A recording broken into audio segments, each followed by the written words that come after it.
Hey, hi, hello, welcome to my corner of the internet. My name is Fats, and this is my dirty kitchen. I am currently on my lunch break, and I wanted to check in with you before I continued the vlog and before I got back to work, and to catch you up on the bits and bobs of what is going on in my reading life before we go forward, because it's a bit messy right now. So first off, the book I just finished last night. That's Frankenstein in Baghdad. And my goodness, this book was...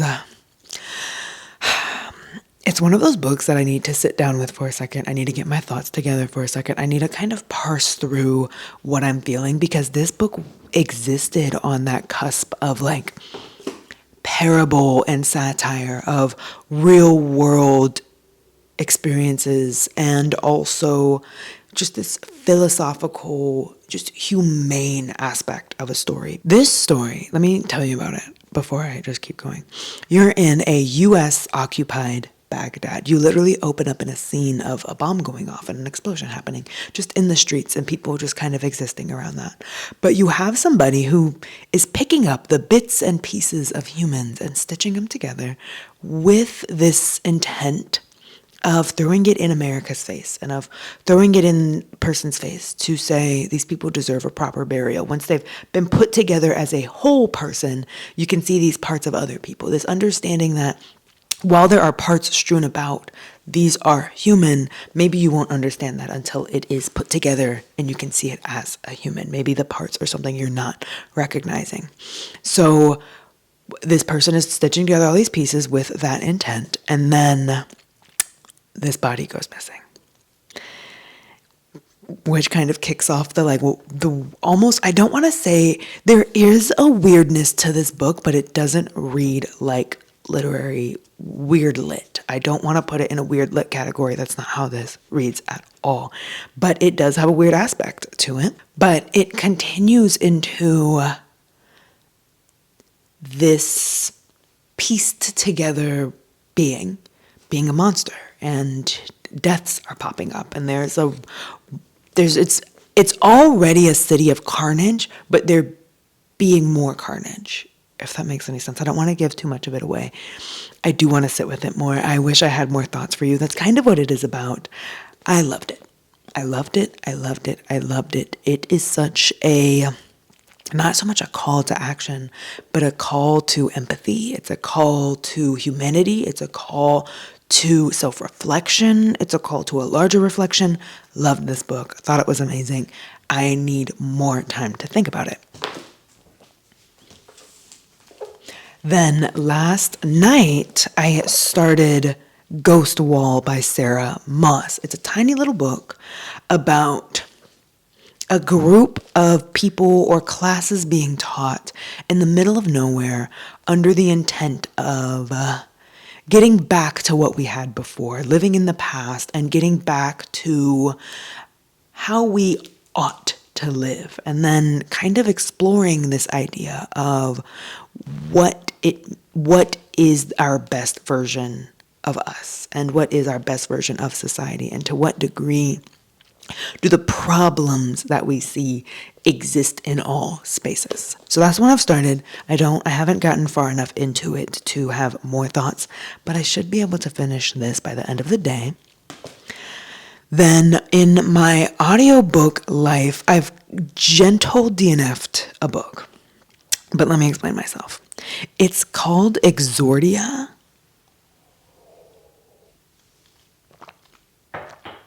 Now, first off, it was recommended to me on Libby. Libby was like, hey, based off of your reading, you'll probably like this. And so I just put it on hold without first recognizing that it's 26 hours. It is a behemoth of a book. So I was a little hesitant to get into it based on the size. I don't know if I'm in the space or in the mood for something that big. But then starting it, I made it to 3% and I was like listening.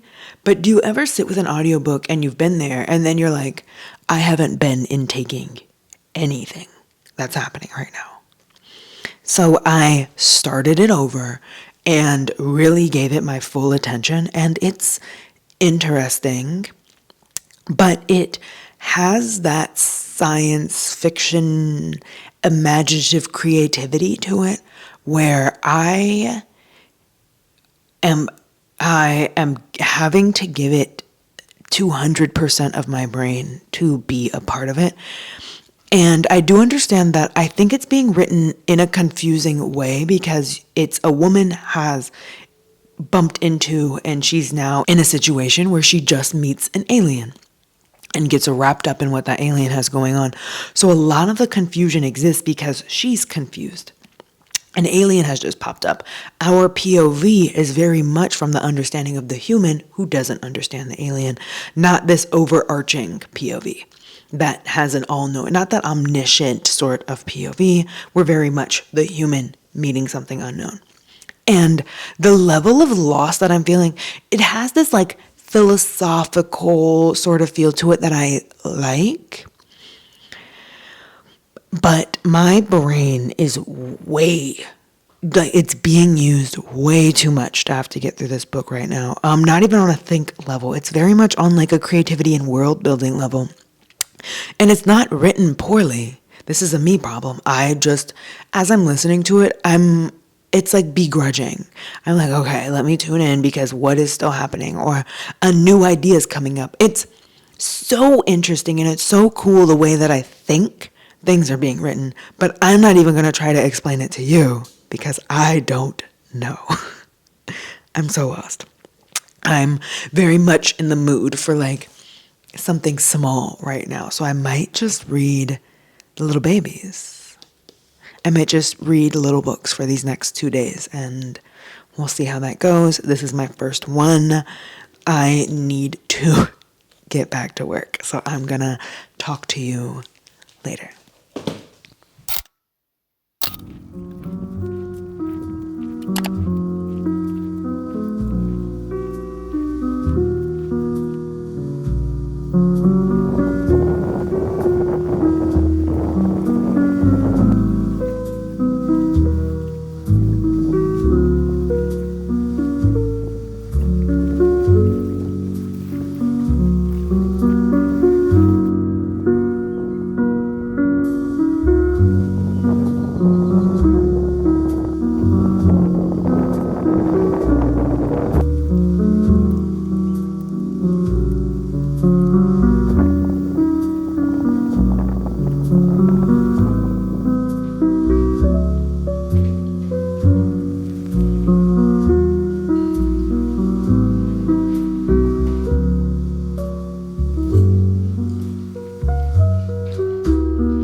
Good morning. I have about 45 minutes before I have to clock in, and usually I take this time to read, kind of take some quiet time to myself, but instead I wanted to talk to you. Now, first off, I finished Ghost Wall last night, and I don't think I explained it properly when I first started this vlog.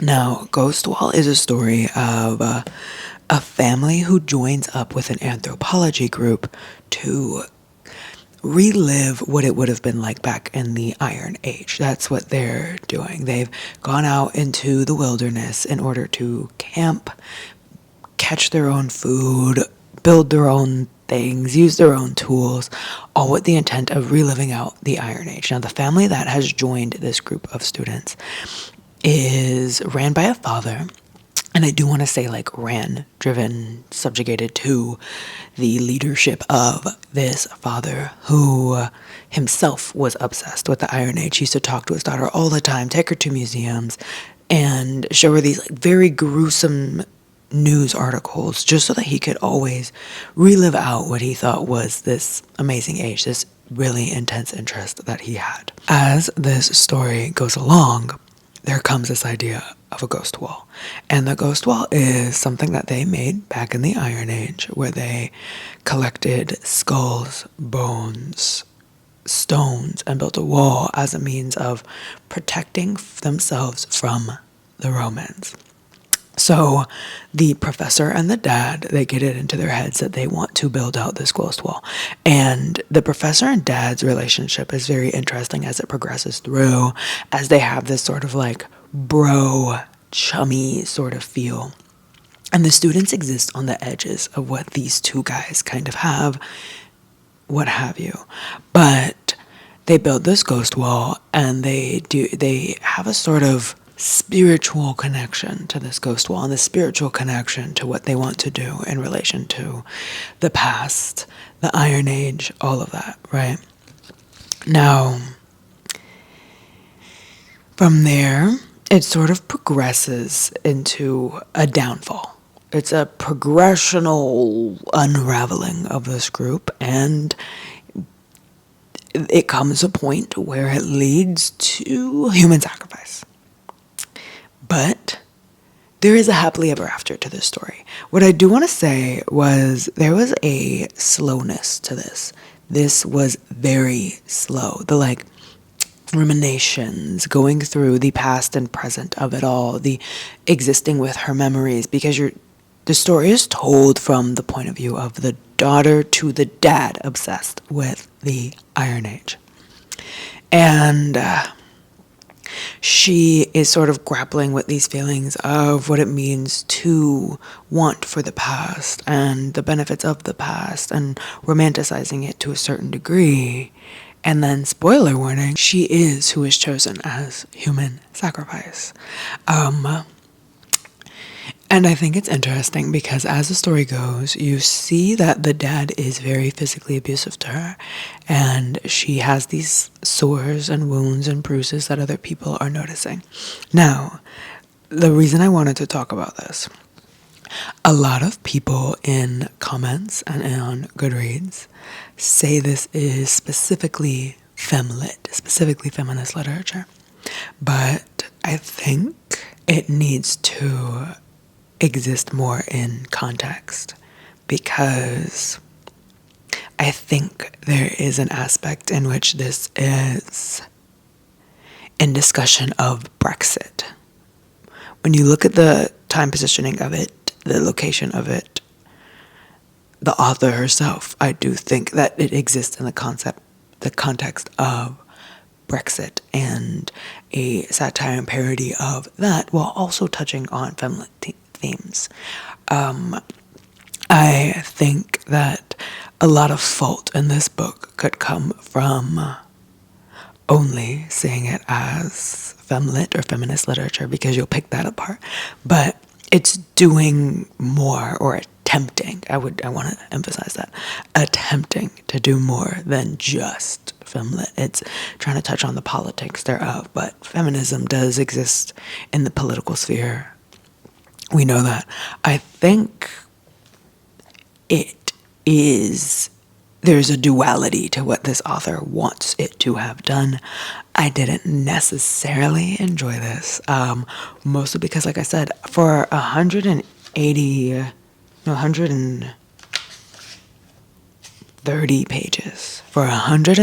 pages, this moved so slowly for me, and not in the best way. appreciate what it wanted to do, and I appreciate the beautiful writing. Actually, let me give you the first page, because the first page, I really thought I was in for a 5-star experience. They bring her out, not blindfolded, but eyes widen to the last sky, the last light. The last cold bites her fingers and her face. The stones bruise her bare feet. There will be more stones before the end. She stumbles. They hold her up. No need to be rough. Everyone knows what is coming. From deep inside her body, from the cord in her spine and the wide bloodways under the ribs, from the emptiness of her womb and the rising of her chest, she shakes, a body in fear. They lead the fearful body over the turf and crack along the track, her bare feet numb to most of the pain of rock and sharp rushes. Chanting rises, the drums sound slow, unsyncopated with the last panic of her heart. Others follow, wrapped against the cold, dark figures processing into the dusk. On arrival, they strip her. It is easy, they have put her into a loose tunic. Against the low red light of the winter sunset, her body is white as chalk, solid against the wisps of fog and tracery of reed. She tries to cover herself with her hands and is not allowed. One holds her while the other binds her. Her breathing is accelerating, its condensation settling on her face. Exhaled breaths hang like spirits above each person's head, slowly dissolving into the air. The men turn her to face the crowd. They display her to her neighbors and her family, to the people who held her hands as she learned to walk, taught her to dip her bread in the pot and wipe her lips, to weave a basket and gut a fish. She has played with the children who now peep at her from behind their mothers, has murmured prayers for them as they were being born. She has been one of them, ordinary. Her brothers and sisters watch her flinch as the men take the blade, lift the pale hair on the left side of her head and cut it away. They scrape the bare skin. She doesn't look like one of them now. She shakes. They tuck the hair into the rope around her wrists. She is whimpering, keening. The sound echoes across the marsh, sings through the bare branches of rowan and birch. There are no surprises. They place another rope around her neck, hold the knife up to the setting sun as it edges behind the rocks. What is necessary is on hand. A sharpened willow withies, the pile of stone, the small blades and the large, the stick for twisting the rope. Not yet. There's an art to holding her in the place she is entering now, on the edge of the water earth, in the time and space between life and death, too late to return to the living, and not time, not yet, not for a while, to be quite dead. The writing of this is beautiful. I do not let my negative emotions towards how slow it moves dissuade you, because it moves slowly while being written so beautifully. I just feel odd with the fact of it's so short for me to feel like it's dragging. I just think there may have been a weirdness of pacing there. Now, that is what I finished last night. Otherwise, I read some more Oku. I've been hanging out with that manga. I'm having an amazing time there. I want to do a little bit of a mini haul because I have accumulated some books that I haven't told you about. We're going to start with the library books, and then we're going to go to my purchases, and then I'm going to go to work. First up, I have picked up Vita Nostra. Now, this is weird, dark academia, lit, translated Russian literature, I believe. I don't think this is new under any circumstances. I have 2019 right here. I don't know what it's about. I want to go into this one so blind because I do think that a lot of times the synopsis ruins a weird book for me, because the synopsis almost acts as a crutch. It tells me what is about to happen or what is going to be weird. And even with books like, I'm thinking of ending things. I really dislike when these weird books or these twisty books or these atmospheric speculative fic books, I don't experience the story and experience this sense of loss and misunderstanding as the author intended, because the synopsis cripples me.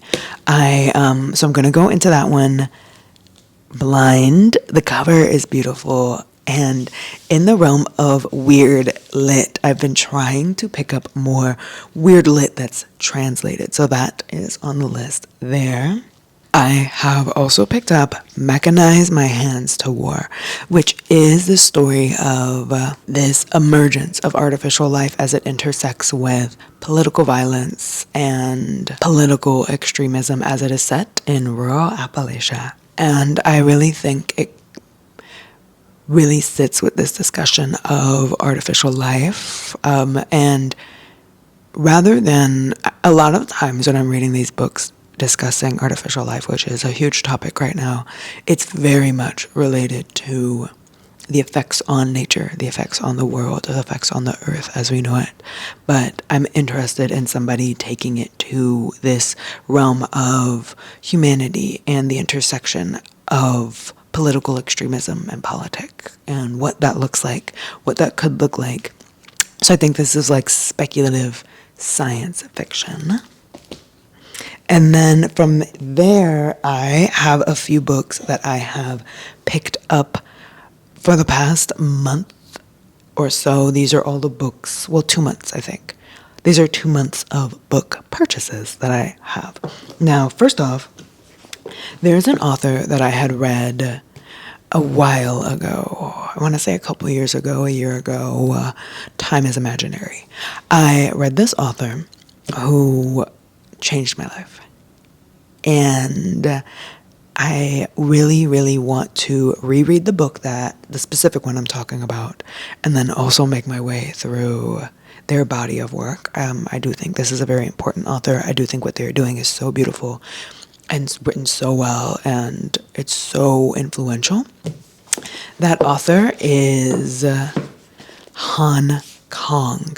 Of course, the book I'm talking about is The Vegetarian. The only reason I don't own it is every single time I see a copy of The Vegetarian, it has that like big fake sticker on it, and I hate the look of it. So I'm hunting for an edition of The Vegetarian that doesn't have that huge sticker. I might see what like UK printing has going on there, see if I can find a different edition. But I've picked up Greek Lessons, Human Acts, and I'm going to the bookstore today to pick up, I think I told you, I've ordered the Spear Cuts Through Water because I need to see that in print and I really want to have that book physically. And when I'm there, I'm going to see if I can find Hong Kong's new book, like a brand new book has come out for Kang. And like I said, I really want to work through this body. Since I'm doing it for funsies, let me know if you like love Kang, if you would like, I could do an author spotlight on that. Sometimes I like forget that I do things. Let me know if you like Kang, if you are interested in Kang, if you're reading Kang. I can just put it on like in my mind on the back burner as a possible author spotlight since I'm already doing it. Or I don't know. You'll see them pop up in reviews and favorites. So just let me know so I know how to organize that. It won't go quickly. Kang books are not books that I sit and devour. They're definitely something I chip away at. So you would not get a Hong Kong author spotlight from me until like end of summer, I would say. So just let me know so I have it in the back of my mind because I'll take notes differently if I'm doing a video versus if I'm just talking about it. So yeah, I'm going to the bookstore today, and when I pick up Spear Cuts Through Water, I'm going to do a walkthrough and see if I can find this other book. Now, in the name of if a bookstore organizes their front tables and their displays correctly, they're going to get me. My local bookstore, the one that I gas up literally every single video, they have had this table up at the front where they have nominated Booker Prize winning authors, and they'll have like the book that was either shortlisted or won the Booker Prize, and then around it the other books that the author has written.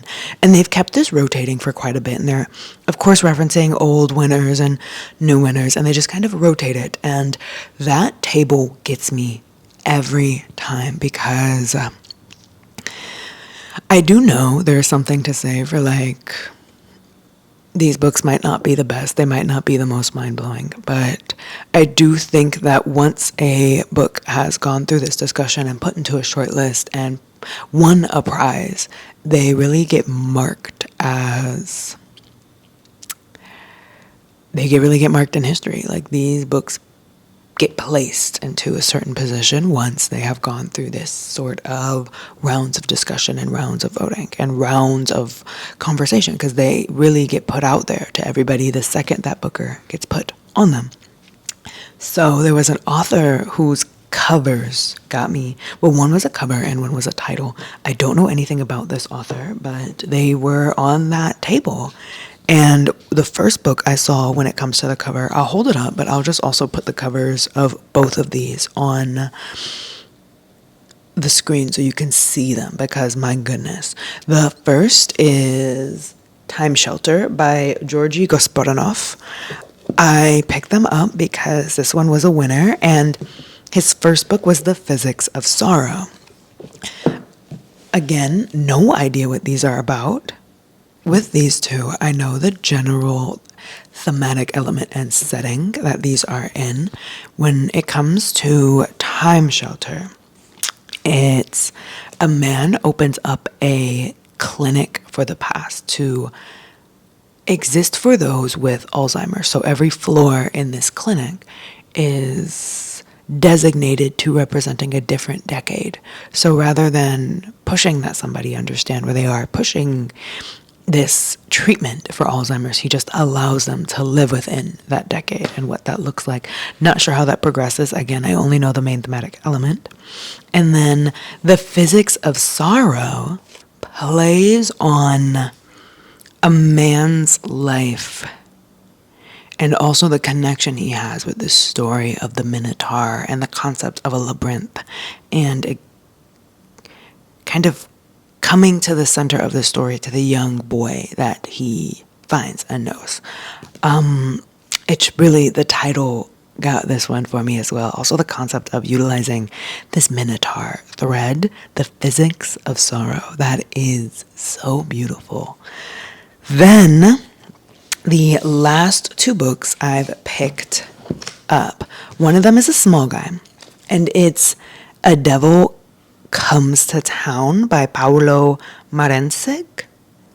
And this is an Italian writer, and he's discussing this town of writers. And to this town comes the devil, who is girded as a hotshot editor, hotshot publisher, and it falls apart from there, I believe. It's small. Reading the first page of this one, I got me excited enough to say, I trust this. Just listen to the first sentence, even. What can prompt us to approach the difficult task of re-examining the many useless items that we've accumulated over the years and never found the courage to discard? Excuse me? That's beautiful. 10 out of 10.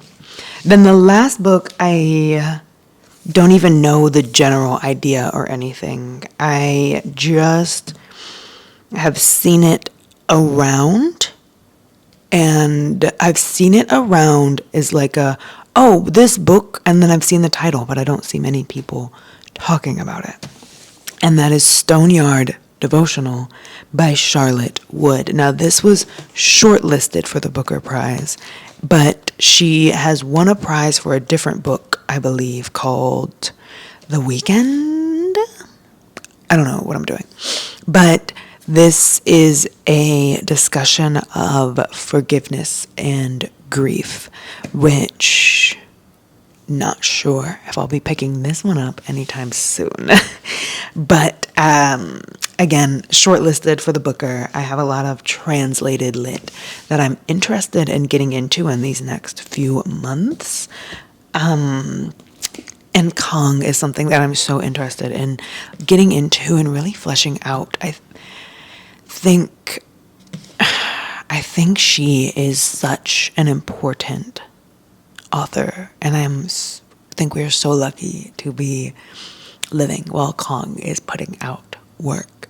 I just really want a not ugly version of the vegetarian. But also, if I have a book with one of those fake stickers, sometimes I think it's unavoidable. It was a prize winner, so I do believe most versions are gonna have that fake award on it. That is just a mini haul of the things that I've been hoarding that I haven't spoken about. And I've been keeping them all stacked in a corner of like, oh, these are things that I need to talk about eventually, to let you know that they're in the rotation somewhere. They'll pop up somehow, whether it be an author spotlight or just in a vlog. They'll be around now that you know they exist. And now that you know they exist, I can't be held responsible for spoiling anything. I think that's all I have for you today for this vlog. It wasn't too put together. It's a very busy work week for me.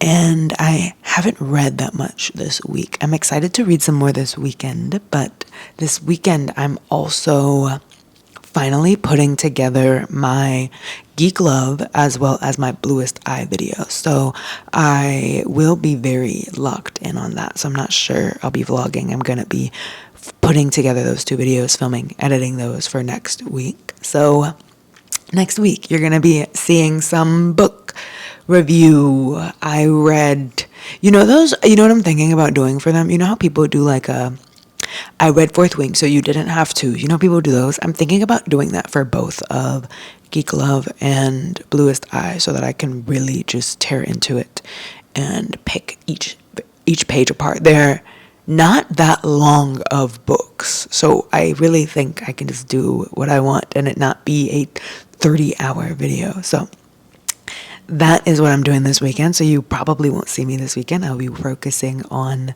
those. But I've purchased some books I'm really excited about over the past. This is how much this stack is, how many books I'll purchase in 2 months. I don't purchase too many books, but when I do purchase them, I oftentimes purchase books specifically because I know I'm going to want to write in them.